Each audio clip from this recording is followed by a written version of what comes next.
So the first thing we're going to talk about is a mutated version of coronavirus found in mink populations. It's really sad because ever since June, Denmark health officials have been needing to put down minks in order to stop the spread of this mink corona mutation, which can transmit from minks to humans. And right now, roughly, they need to put down 17 million minks, and it's just really depressing. 207 out of the 1,140 farms have this new mutation, and it's just the numbers are just getting higher and higher each day, and it's just really sad because not only are we losing all these minks, it's going to be a huge blow to Denmark's economy. The estimates are roughly around 780 million to put down the minks, and it's just really depressing, as well as losing all these minks. And Denmark is the #1 mink exporter of the world, so it's just a whole tough situation for the minks. Guys, the second thing we're going to talk about today is pit bull ownership in Denver. So basically, for 31 years, you could not own a pit bull in Denver. Who wouldn't want to own one of the most adorable dog breeds and my favorite dogs? Gonna have a picture of a pit bull somewhere here. But basically, for 31 years, you could not own pit bulls because during the 1990s, 20 people were attacked by a pit bull in the span of like 5 years. So they decided to stop the ownership of, again, this adorable animal. The next thing we're going to talk about today is this new like robotic dolphin. So Ed's Innovations, a company based out of San Francisco, has developed this dolphin to replace live dolphins. So obviously, if you've ever been to like a Sea World or like anything like that, you ever look into the animal and they're kind of like lifeless because they're sedated and they're not really all there. So, and it's also like, it's not humane. It's not right. There's no right world where you go to a zoo and you actually enjoy an animal out of its habitat, out of its just natural, away from its natural predators, yes, but also confined to such a small space that it's not right, especially when there are these large, highly intelligent animals such as dolphins. So basically, this company has made a robotic dolphin. They've already came out with 2 different versions. The first version can like go into shallow water and can go into deep water. It has a blowhole. It's 8.5 feet long and about 550 pounds. And the second version, they focus more on like battery life, so it can go swim for 10 hours without needing a recharge. And I was like, how far can they actually take this? Because like, when you think about like, there's roughly probably 3,000 or more dolphins in captivity right now. And like, if you could go to every like dolphin owner, like whoever, like marine life owner, like whoever, marine land, like all these different places, Sea World, like Sea Plot, whatever the next gonna be to escape the financial loophole of, because yes, there are laws in place like in California and like Florida to not have breeding of large whales, but they found a way. They went to Russia, they went to China, and then that's how they get around it. And it's still these same animals being abused constantly. So I think it's a great idea to have like robotic versions, because if I'm gonna have the video in the description, guys, they look exactly like dolphins. It's so accurate. Like, it's like you couldn't tell the difference. Like, the skin is the same. It has almost all the features, and they're gonna come out with a 3rd version very soon.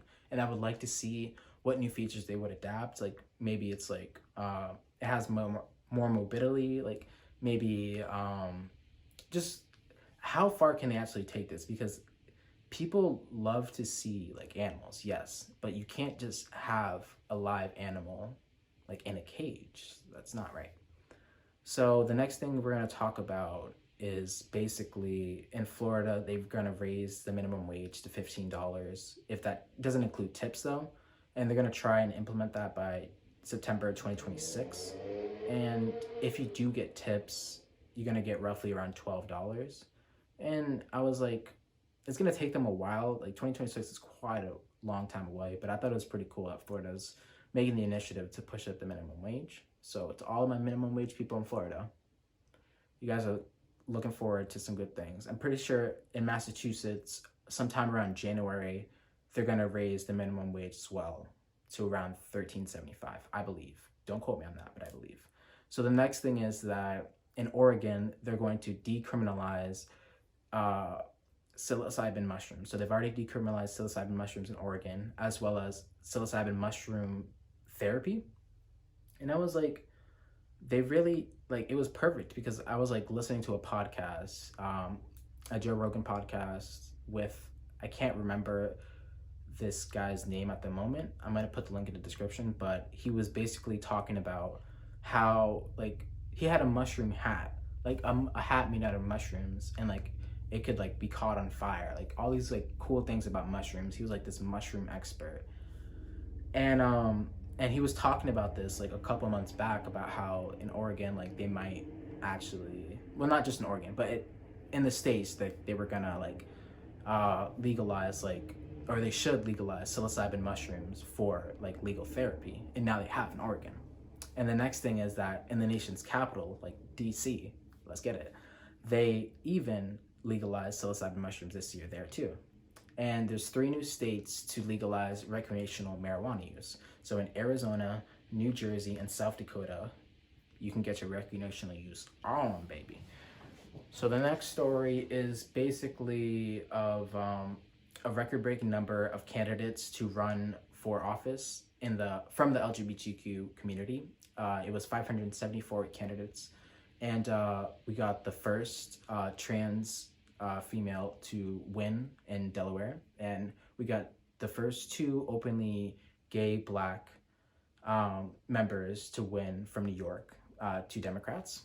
And I was like, you know what? That's a huge step forward. And not only to see the LGBTQ community's numbers of candidates running for office to go up, as well as the number of women who ran to office to go up, and not only just running for office, but actually being elected into positions. So it's a huge step forward. And obviously the election is really close. We all know, like, we're just waiting and waiting and waiting. Election memes just coming up all over the screen right now. But I just want you guys to know everything is going to be okay, because if you want things to be good and you put out your good energy, your good vibes, you could see if I can zoom in on my shirt, but good vibes here. And basically, I just want you guys to put out your best energy. Don't try to put people down, because negativity doesn't get you anywhere. There's nothing good about it. You shouldn't be wasting your time on things like that. You can actually put your time into something positive. So the next thing we're going to talk about is basically how I get my information. So just to give you guys a quick insight before we get on to more news stories and stuff like that. So basically, I just read a whole lot of articles, and whatever I find interesting, I'll always put the link down so you guys can read the article or watch the video. But whatever article I find interesting or important or whatever is needed to be put out there, I go read it over a couple times, write down as many notes as I can, and then try to put a video out for you guys. So like, I'm sorry if like I'm like nervous, or like I'm just kind of getting used to like talking. And like, so basically the next thing we're going to talk about is Trump, and he wants to sue states. It just sounds ridiculous when you think about it, and the outcome of the actual ballots. Like, because of all the mail-in voting, the numbers are getting so close, and he's planning to sue Michigan, Pennsylvania, and Georgia if the results go Biden's way. And I was like, why can't you just take the loss? Like, I understand, like, it's a tough situation with everything going on, but like, you don't have to be so like we've already lost so many like mail-in ballots. Like, there's already been so many problems with the whole like system of mail-in ballots, because some states took it in after the deadline, and then some states like don't actually take mail-in ballots. So it's kind of like all over the place. But like, you shouldn't like stop the vote, or you shouldn't do all these other things to stir the pot the wrong way, because your whole image of being our leader is our leader, as in the whole nation. So you kind of like I just want everybody to go back to being okay and like peaceful. So like, that's whole negative energy is not going the way.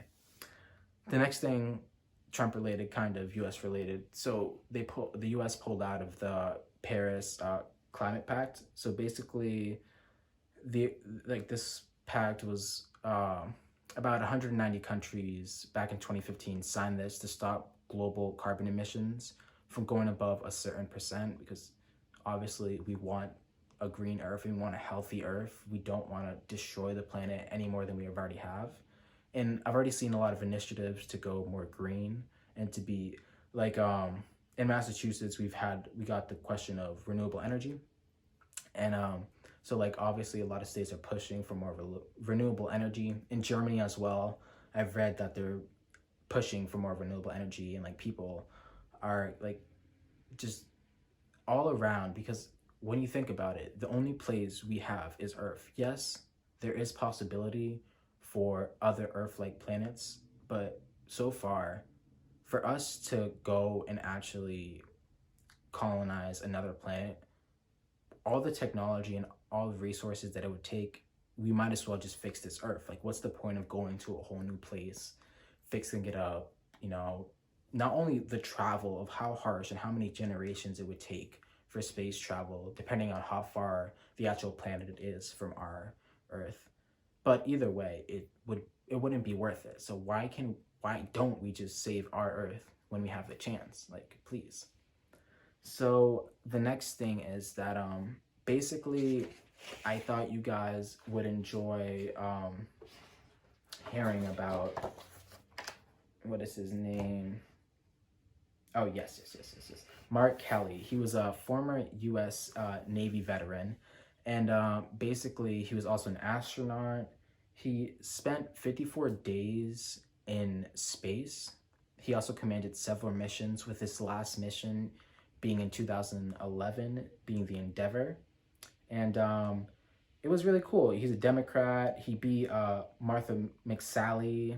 So it was all pretty cool. He started off being an astronaut in 1997, and he called Space Force a dumb idea in 2018. He thought like NASA wasn't really putting an initiative towards us actually going to the moon. They thought they were kind of holding it back. He supported the Affordable Care Act. He also refused donations from any public committees. So like he was a pretty good guy all around. And his wife, she's also a former House Representative, Gabby Gifford. And she resigned in 2012 due to an assassination attempt. But ever since then, they have started an organization to basically promote gun ownership and like safe gun ownership, and basically to how to figure out how to stop the gun problem we have. So I'm going to do another couple quick more stories, but after this they're going to be like basically in the ending credits, but I'm going to try to explain them as quick as I can. There's this guy who made gnomes, and he wanted to he launched a gnome into space, and he was going to stream it, and he was going to donate $1 to this New Zealand hospital for every donation he got. And I thought it was perfect. Like, it was like a gnome, like getting donations. I'm gonna put the link of the article in the description, like always, guys. Disney made this lifelike robot, which like it has these creepy eyes, and it's like scary lifelike. There also has been a crazy spike in corona cases lately. It's just been getting worse and worse. 1,000 Americans sadly lost their lives on election day due to coronavirus, and the numbers are just getting worse. England has come into a lockdown. Tom Brady is 6-2 with the Tampa Bay Buccaneers, and I believe they're going to beat the New Orleans Saints in their next upcoming game. It's going to be the score is all going to depend on if Michael Thomas comes back, because then they're going to have to deal with Michael Thomas and Alvin Kamara, and Drew Brees is kind of like their 25%, because like they're the 75% of that offense. And without Michael Thomas, it's just going to be a heavy load on Alvin Kamara. And Drew Brees has just lost a lot of steam this year, and I don't actually believe that he can actually push and like actually push any ball upfield. And he doesn't have that talent due to his age at this moment. But I do believe that if Michael Thomas is in there, they have such a better chance. And the next thing is that the NBA is voting. The players have a vote, and a lot of NBA execs have been meeting recently to start the season by December 1st. It's going to be a tricky situation because you're not only asking like people to watch all these different sports at once. If you go too far into the summer, you're going to be competing with the Olympics. And that's going to be so difficult to do, nearly impossible. You can't put your games on any like actual weekday that has a football game or has any other sports game that's going on. And the NFL is so popular right now, especially when they get into their playoffs. So it's going to be really hard for the NBA to compete. But on the financial side of that, if it's always dollars and cents. It's always come down to the change. But if the NBA ends up losing any sort of revenue, they're gonna do the season. Like they're not gonna do it. Like, but if they are gonna make a whole lot of money, like billions of billions, they're gonna start the season. But I honestly, to be honest, I don't want the season to start because like I just want to watch football right now. Like I just would wish that basketball would start a little bit earlier. I feel like December is kind of pushing it. Also due to the fact that the season literally just ended and you're asking all these players, especially LeBron, your aging but still best player in the league at this moment. And it's like you're asking him to come off a finals win and then immediately start off a season about a month later or a couple months later. Like it's not fair to them, and they're going to be playing so many back-to-backs. Like the season is going to be so condensed, and it's like I feel like they're rushing it so far. Like it's not. I get that like the commissioner is trying to like, he wasn't expecting Corona to be this bad. Like he was expecting it to lighten down. I don't even think they can get 1,000 people into stadiums. Like, so they're gonna have to figure out a way because they're losing so much money without having actual fans. Like the NFL is doing a pretty good job so far with like the fans, and like there hasn't been too many COVID outbreaks lately. But obviously with like certain players, like Andy Dalton was a recent one I just read, but like it hasn't been as bad as I thought it would be due to football and due to all the contact and due to how many actual players, staff, like different head coaches, different position coaches, all these different like water boys, the refs, so many people in one space. And then you add on, let's say 10,000, 15,000 fans. But it's been pretty good. So I hope everything turns out well. And I hope you guys please like the video and please subscribe.